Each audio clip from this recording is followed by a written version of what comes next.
একসঙ্গে চলতে বাধাটা কোথায়, সমস্যাটা কি? পাঁচজনে পাঁচটা রাস্তা ধরছে জ্ঞান লাভের জন্য। তাহলে প্রকৃত জ্ঞান লাভের উদ্দেশ্যে পাঁচটা লাইন ধরে থাকে, তাইলে আমি এটা কেন সাম্প্রদায়িক দৃষ্টিভঙ্গিতে নেব?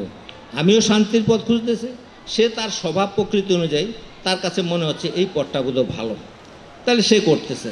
যিনি এই লাইনটা প্রবর্তন করেছেন তিনি একজন মহাপুরুষ, জগতের সকলেই তাকে স্বীকার করে, এই ধর্মের না হইলেও তাকে স্বীকার করে। সে একটা জায়গাতে একটা স্থানে তার জন্ম হয়েছে, সেখানকার পরিবেশ পরিস্থিতি মোতাবেক সে মতবাদটাকে সে প্রচলন করেছেন এবং জগতে মত প্রচারের জন্য। এই জন্য আনন্দ মহারাজ বলছেন তার ধর্মের যে মূল চারটি কথা, সেটা হলো জগতে জাতিগত পার্থক্য দূর করা, ধর্মগত যে অনৈক্য এই অনৈক্য দূর করা, বিশ্ব ভ্রাতৃত্ব এই অনৈক্যের কারণে পৃথিবীতে আমাদের মধ্যে পরস্পরের প্রতি পরস্পরের হিংসার ভাব, সেটা ধর্মীয় কারণেও সাম্প্রদায়িক দৃষ্টিভঙ্গির কারণে আমাদের মধ্যে বিরাজ করতেছে। ওনার গানে আছে, আদিদেব নারায়ণ হতে যত নাম মিছিল দয়াময় নামে দিয়ে পূর্ণ কাম। এই নামের মধ্যে সকল নামের শক্তির যোগ আছে। এই যুগের ভিতর দিয়েই জগতে মানুষের শান্তি প্রতিষ্ঠা হবে। এবং উনি আরও বলেছেন, আমরা দেখি প্রতিটা আমরা জন্ম এবং মৃত্যু এই দুইটা অবস্থার মাঝখানে আমরা আছি, জন্ম মৃত্যুর মধ্যখানে আছি। আমাদের ধারণা মৃত্যুর পরে মানুষ আর এক সম্প্রদায় মনে করে আসে না, কোনো কোনো সম্প্রদায়ের মতে আবার পুনঃ পুনঃ জন্মগ্রহণ করে। তাহলে পুনঃ পুনঃ জন্মবাদ জন্মান্তরবাদ কথা আছে, এগুলা মহাপুরুষদের সাধনলব্ধ কথাবার্তা। আর উনি বলছেন যে জীবন মুক্তি মৃত্যুর পরে উনি জীবনটাকে দুই ভাগে বিভক্ত করেছেন, ইহকাল পরকাল। এই দুই কালের মধ্যেই সাধনের কার্য আছে। এবং আর বলছেন যে দুই কাল ইহকাল এবং পরকালের যে ব্যবধান, আমরা এই পরলোক এই ব্যবধানটা দয়াময় নামে সাধারণ তারা দূর হবে।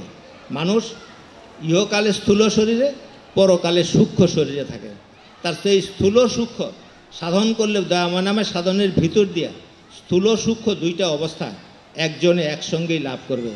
তখন আর সে জন্ম মৃত্যুর মধ্য দিয়া যাবে না, এটাকে বলছেন জীবন মুক্তি। সে জীবিত অবস্থায় যা আছে সেই অবস্থাতে সে ফিরে আসবে এবং প্রত্যেকটা মানুষ তার পূর্ব পরিচিতের সঙ্গে আবার পরিচিত হবে। তারপরে আর তার চিরকাল সে শান্তিতে বসবাস করবে। এটাই বলছেন দয়াময় নামা সাধনের শেষ ফল। অর্থাৎ সাম্প্রদায়িকতা সৃষ্টির জন্য নয়, সম্প্রদায়গত যে বিরোধ এই বিরোধের অবসানের জন্যই মূলত। মনমোহন দত্তের মনমোহন স্বামীর একটি গান আছে, সর্বধর্ম সমন্বয়ে জীবন মুক্তি এলোদারে। এই সকল ধর্মের সমন্বয়ে জীবন মুক্তি আসবে, বিরোধ করে জীবন মুক্তি আসবে না। কাজেই সকল ধর্মের সাধনার তত্ত্ব প্রকৃত তত্ত্বে আনন্দ মহারাজ একটি কথা বলেছেন, কেমন ব্যক্তি গুরু হইতে পারে। প্রথমেই বলছেন সর্বধর্মের সামঞ্জস্য যেখানে সেখানেই প্রকৃত ধর্ম। আর যে ব্যক্তি সকল ধর্মের ঐক্যে যোগ দিয়া ঈশ্বর হইতে সর্বতত্ত্ব লাভ করিয়া এবং সকল ধর্মের ঐক্যে যোগ দিয়া লোকদিগকে প্রকৃত ধর্ম সাধনের পথ প্রদর্শন করতে পারে, তাহাকেই গুরু বলা যাইতে পারে। তাইলে এই যে প্রত্যেকটা মত এবং পথ কোনোটাই কোনো বিরোধের পথ নয়, আসলে শান্তির পথ।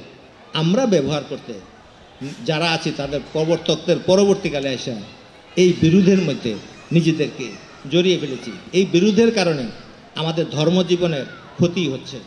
অর্থাৎ সাধন পথে যে ঈশ্বর লাভের জন্য, ঈশ্বর লাভ মানে কি পরম শান্তি লাভের জন্য সে আমরা সাধন ভোজন করি, সেখানে আমাদের চিন্তার ক্ষেত্রটা প্রসারিত না হলে প্রকৃত সাধন লাভ হইতে পারে না। যেহেতু ঈশ্বর নিজেই জগতের সকল হয়েছেন, তাইলে ইসলামের লোকও ঈশ্বরী হয়েছেন, হিন্দুরাও হিন্দু হয়েছেন যে তিনিও ঈশ্বরী, একজনেই সকল হয়েছেন। তাহলে তখন যদি আমি জানি, আমার যদি প্রকৃত জ্ঞান লাভ হয়, তাহলে আমি দেখব সকল আমিই হয়েছি, আর আমি ছাড়া দ্বিতীয় ঈশ্বর কেউ নাই, ঈশ্বর নিজেই আমার রূপে প্রকাশিত। এখন সর্বধর্মের এই মূল লক্ষ্যটাই হলো জাতিগত পার্থক্য দূর করা, ধর্মগত অনৈক্যের অবসান। এই দুইটা জিনিস ছিল প্রধান কথা। আর ইহকাল পরকালে দয়াময় নামে জীবন সিদ্ধির একমাত্র পথ। এই দয়াময় নামে সাধন দ্বারায় মানুষ এই সকল অবস্থাগুলোকে অতিক্রম করবে এবং এই নামের সাধন দ্বারা মানুষ জীবন মুক্তি লাভ করবে। অর্থাৎ মৃত মানুষও এই জগতে ইহজগতে ফিরে আসবে। এই সর্বধর্মের সকল কথা এক আসরে দাঁড়িয়ে বলা সম্ভব নয়, তবুও একটু সংক্ষেপে একটু আমি বলার চেষ্টা করেছি। তো আপনারা যদি এই গ্রন্থগুলো একটু পড়েন তাইলেও একটু বুঝতে পারবেন। তবে সাধন ভোজন হইল উপলব্ধির বস্তু, এটা সাধন না করলে হয় না। এই ধর্মীয় জ্ঞান লাভ করতে হলে নিয়মিত অনুশীলন করতে হয়, এবং যেই ধর্মেই থাকুক না কেন, আপনি যেই ধর্মমতের অনুসারী হন না কেন, আপনাকে নিয়মিত পরিমিত সাধন করতে হবে। অর্থাৎ একদিন করব, 2 দিন করব না, আবার একটানা দিন রাত্র করব, এমন নয়। আসলে প্রতিদিন আচার্য বা আমরা যাদেরকে গুরু বলি, তারা যেই পরিমাণ সাধন ভোজন করার নির্দেশনা দেন, সেই পরিমাণ মতো সাধন করে এবং সর্বধর্মের হিসাবে সাধন করতে হইলে আচার্যের নির্দেশ মতো এই গৃহধর্ম পালন করেই এই সাধন করতে হবে। কাজে এই সাধন করলে, এবং ইতিপূর্বে আমাদের ভাইস প্রেসিডেন্ট মহোদয় বলেছেন, গুরু মহারাজের বাণী হয়েছে, সস্ত্রিক সাধন করিবে, সর্বদা দয়াময় নাম সাধন করিবে, আর সত্য ভিন্না মিথ্যা আচরণ করিবে না। যদি আপনাকে ধর্মজগতে দিকে পদার্পণ করতে হয়, তাইলে আপনাকে প্রথম শর্তই থাকবে আপনি সত্য আচরণ করতে হবে। আপনার কথায়, চিন্তায় এবং কর্মে আপনাকে এক থাকতে হবে। মিথ্যা আচরণ করলে ধর্মজীবনে প্রবেশ করা অসম্ভব। মিথ্যা আচরণের দ্বারা ধর্মজীবনে প্রবেশ করা অসম্ভব। প্রথম সত্যই সত্য আচরণ করতে হবে। এবং এই ধর্মের সাধন অতি কঠিন, এবং এই ব্রহ্মবিদ্যা বলে এটাকে, এই বিদ্যা অতি দুর্বিজ্ঞ। এটা সহজে লাভ করা যায় না, কঠোর সাধনা করতে হয় এই অবস্থা লাভ করতে হইলে। কাজে এই জিনিসগুলোই মূলত সর্বধর্মের হিসাবে সাধন করাটা, কঠোর সাধনাটা আসলে এই আনন্দ মহারাজ নিষেধ করেছেন। উনি শুধু বলছেন একমাত্র নাম সাধন করলেই, আর অন্য কোনো প্রকার সাধনের প্রয়োজন থাকে না। এই নামের ভিতর দিয়ে সংসার জীবনে কিছু অসুখ, অশান্তি, বিভিন্ন দিক আসবে। এই অশান্তির ভিতর দিয়ে শরীর সাধন হয়ে, এবং শরীর এবং মনের সাধনের ভিতর দিয়ে আমরা প্রকৃত সাধন লাভ করতে পারব। এবং প্রতিটি মানুষই, এই যে রোগ, সুখ, মৃত্যু আমাদের অশান্তির মূল কারণ। রোগ, সুখ, মৃত্যু 3টা। আর উনি বলছেন, আনন্দ মহারাজ বলছেন, রোগ, সুখ, মৃত্যু শরীর সংশোধক, নাশক নয়। এটা শরীরের সংশোধনী মঙ্গল কার্য করতেছে। এই শরীর সাধন হইলেই মানুষ জীবন মুক্তি লাভ করবে। ওনার সঙ্গীতে আছে, ভূতের বেগার খেটে মরে, শরীর সাধন না হয়ে যায়। কাজে এই শরীর সাধনে যদি না হবে, তাহলে সাধন তার পূর্ণ হবে না। এবং জীবন মুক্তি লাভের জন্য আমরা দেখি, এটা কাঁচা লোহা এমনিতে সাধারণ জায়গায় রাখলে অল্প সময়ের মধ্যে এটা মরচা ধরে, কিন্তু যখন আগুন দিয়ে পুরো ইস্পাত করা হয়, তখন কিন্তু যেখানেই রাখেন সেটা সহজে নষ্ট হয় না। তদ্রূপ এই দেহটা জীবন মুক্তি লাভ, মানে চিরকাল সুখে শান্তিতে থাকতে হইলে এটার যে ক্ষণস্থায়ী অবস্থাটা থেকে এটাকে উন্নত অবস্থায় উন্নীত করতে হইলে এই তাপ দিয়েই, রোগ, সুখ, মৃত্যু, এই তাপ দিয়েই তাকে পরিশুদ্ধ করে জীবন মুক্তির জন্য প্রস্তুত করা হয়। ঈশ্বরের কৃপা বলেই, কৃপা দয়াতে আমাদের মধ্যে রোগ, সুখ, মৃত্যু কার্য করতেছে। এটা তার নিদয় ভাব নয়। উনি বলছেন, নাম তার দয়াময়, অলক্ষ্য যুগেতে সদয়, নিদয় ভাব নাহি কোনো কালে তাহার। অলক্ষ্য যুগে তার প্রত্যেকটা কার্যই তার সদয় ভাব। আমরা এটা বুঝি না। জ্ঞান উদয়ের সাথে সাথে এই নিদয় ভাবের ভাবটা, আমাদের মনের সংকীর্ণ ভাবটা কেটে যাবে। অর্থাৎ আমি একজন পৃথক ব্যক্তি, আমার স্বার্থের জন্য আমি সংগ্রাম করছি, এই ভাবটা কেটে যাবে। আমি পৃথক ব্যক্তি নই, আমি এবং জগৎ এক, এই জ্ঞান লাভ করতে হবে। এবং জগতের জন্যই যখন আমাকে সাধক হিসাবে তৈরি করবে, তখনই আমার জীবন মুক্তি সামনে আসবে, সাধনার পরিপূর্ণ অবস্থা। অর্থাৎ জগতের সকলকে যখন আমি আপন করতে পারবো, কেউ আমার পর নয়, সকলেই আমার আপন, এই ধারণা যখন আসবে, তখনই আমাদের মধ্যে প্রকৃত অশান্তির ভাব কেটে যাবে। যতক্ষণ আমি আছি, আমার ধর্ম, আমার ছেলে, আমার বাবা, এই যতক্ষণ আছে, এই সংকীর্ণ ভাব তখনই। আর যদি বলি যে আমার ছেলে জগতের 10টা ছেলের মতো আরেকটা ছেলে, জগতের সকলকে আমরা তখন আপন করে নিতে পারি। আমার বাবা জগতের সকলের বাবা, বাবার মতোই বাবা।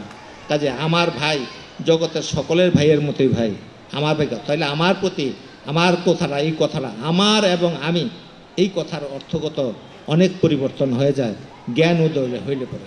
কাজেই সর্বধর্মের যে বিষয়গুলো আজকে আমরা যে সম্মেলনের ভিতর দিয়ে আমরা সারাদিন এই বিষয়গুলো নিয়ে আলোচনা করেছি, কথাবার্তা অনেক বলেছি।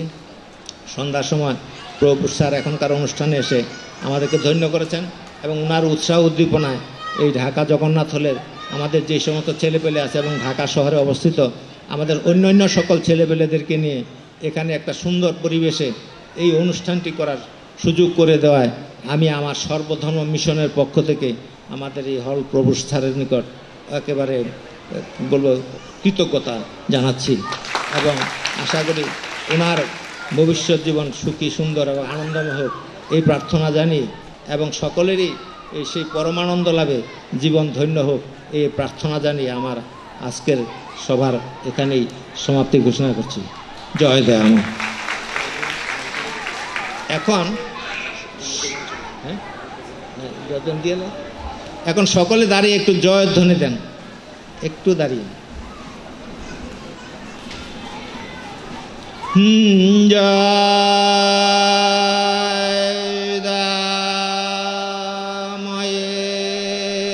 জয়, শান্তি শান্তি শান্তি, হরি ওম।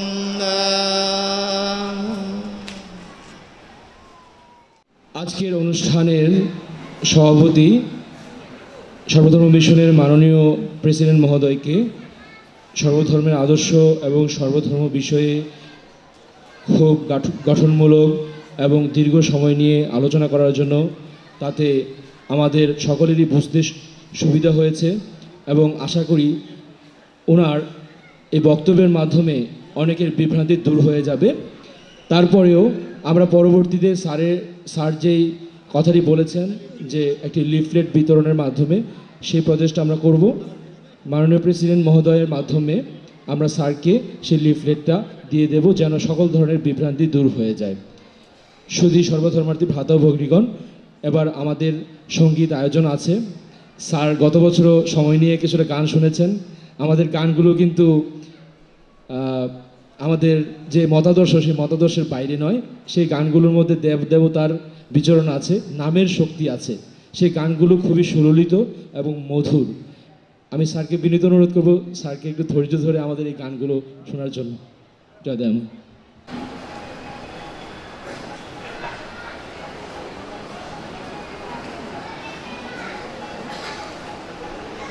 একটু আসতে